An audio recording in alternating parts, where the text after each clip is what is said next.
So one of the funniest things that I'm noticing about Sweet Baby Inc. today is its detractors and their desperation in trying to seem like normal people who don't have prejudice against certain types of people. But every time that they come out and try to have a normal conversation after doing and saying the horrible things that they do, they end up going right back into hiding. And this is probably because they either feel guilt or because they know that what they're saying is wrong and they have no other avenue of having a conversation now that they've ruined what credibility they have. For example, this is from Packer Girl, Sweet Baby Inc. narrative director Chris Kindred has returned to the spotlight. So Chris Kindred, the Sweet Baby Inc. employee who ran a harassment campaign against Cabrutus Rambo trying to get him canceled, she has gone right back into protected mode because she came out and she tried to start talking to people caught up on comics news, and we are in fact smoking on that Pisker pack. Never seen a dude profit so effortlessly off blackness without being near any actual black folks. I can only assume that this person is talking about Eric July. She went protected again, right back into hiding. After calling about 300,000 people Nazis, I'm not surprised. By the way, I highly recommend following Packer Girl. She's really good on rapid fire information, especially concerning Sweet Baby Inc. It's not the only thing she talks about, but apparently she's been doing YouTube for years. Again, I highly recommend her content. But then we go over to Sam Winkler, the guy that I was just talking about yesterday, the Borderlands 3 writer. He reacted to all of the backlash that he's been getting for the horrible things that he's been saying about gamers too. When he says, I've muted the thread for obvious reasons, but I want to say this. If you don't like my work, that's okay. It doesn't really bother me. Public crit is invaluable. What bothers me is when you feel like you need to use your finite time on this earth to try and make someone feel bad. Well, Sam,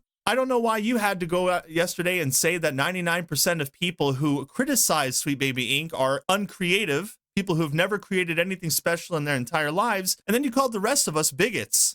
So, I mean, who's the one who started this fight? I mean, does Sam even know who started this fight in the first place? I was just talking about the person who started it, but this is what I'm talking about. They refuse to acknowledge the facts, and then when they're confronted with the facts, they just go back into hiding. These are the people who work for Sweet Baby Inc. These are the people who work for Gearbox. And now we have another game developer coming out and saying awful things. What a big surprise. And you're going to love this one. So this is Irina Pereira, CEO of Unleashing Games, game dev for 25 years, Blizzard, 38 Studios, WB, Scopely. She's a disruptive game dev founder, Bunny of Chaos. Okay, just wait until they notice that none of our starting characters in our alpha build are white males.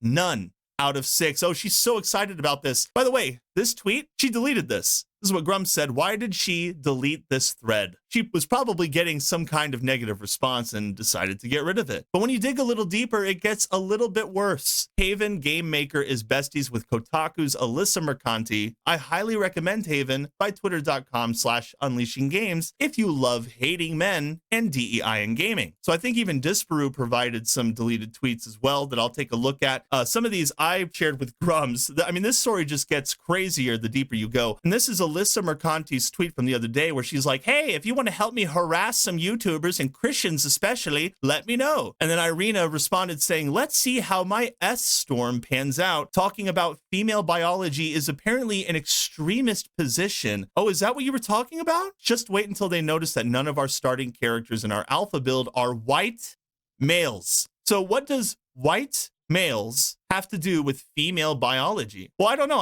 I would just assume that it has absolutely nothing to do with female biology. And this is Disparu's tweet, I think, that he shared. 2 women sharing intimate stories about getting our you-know-whats in the GDC 24 merch store is the state of the game industry. That's disgusting. And then this person said, this is a parody, right? Irina said, fully serious. It's nice to have other women in this industry and to be vulnerable and real with them in a way that we can't be with the majority of devs. This GDC was the most female-powered of any of my past GDCs. I am 100% here for this.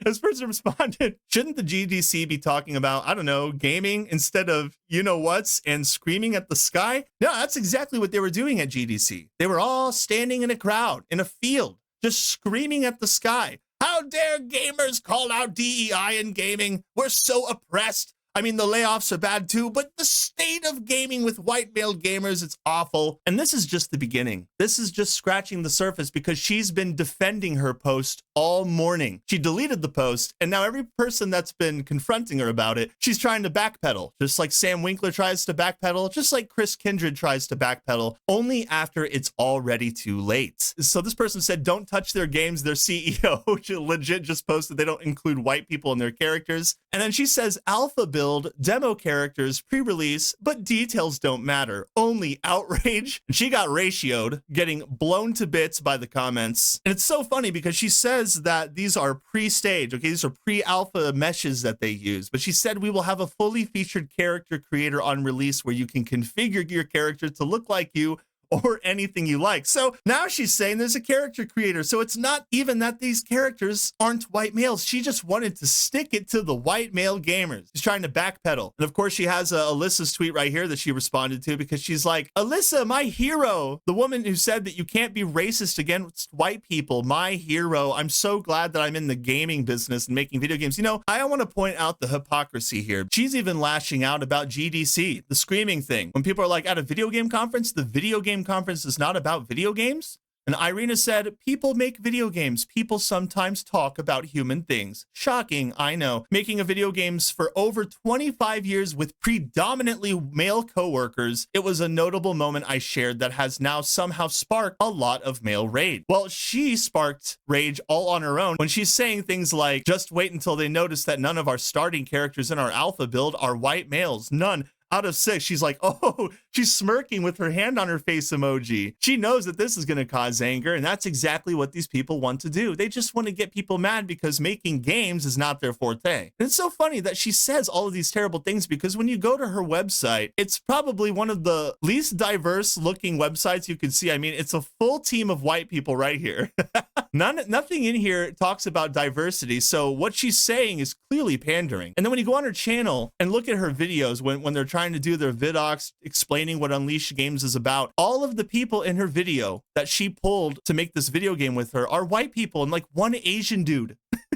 I've seen no diversity in this company whatsoever, and yet she's parroting it on social media. I wonder if she just wanted some social media points, because saying things like that and then responding to Alyssa and supporting that cause when there is a clear anti-white male narrative coming from Alyssa Mercanti, coming from Ash Parrish, coming from Sweet Baby Inc., you're making yourself look bad. People like Sam Winkler and Chris Kindred and Irina Pereira, who just open their mouths and say whatever they want and think that they just won't have any consequences to deal with afterward. It's just pathetic. And she talks about how she cares so much about these white people on her team, and yet she's like a completely different person on her own website. And I can only imagine that it's going to get worse from here, because once that hit piece of Melanie Mack comes out, you're going to have even more developers jumping on the bandwagon. She's right. Christians are the problem. Sweet Baby Inc. is the victim. Let's completely gloss over the fact that Cabrutus Rambo was harassed by a Sweet Baby Inc. employee, and that started this entire firestorm. This is why I said a while back in one of my previous videos that omitting the most important fact that started this entire ordeal will cause a butterfly effect in which people will just become completely manipulated over a lie, believe a lie, and then run with it. And that's exactly what these people are doing. They're running with a lie. And then when you confront them about it, they run off into hiding. And that's your day-to-day when you're defending Sweet Baby Inc. I hope you guys enjoyed this video. If you haven't had the chance to like it and share it with your friends, that would be awesome. And hey, if you're feeling ultra spicy, consider subscribing to my channel so that you're always up to date on what kind of thing I've got going on. I look forward to seeing you all in the next one. Later. Meow, meow.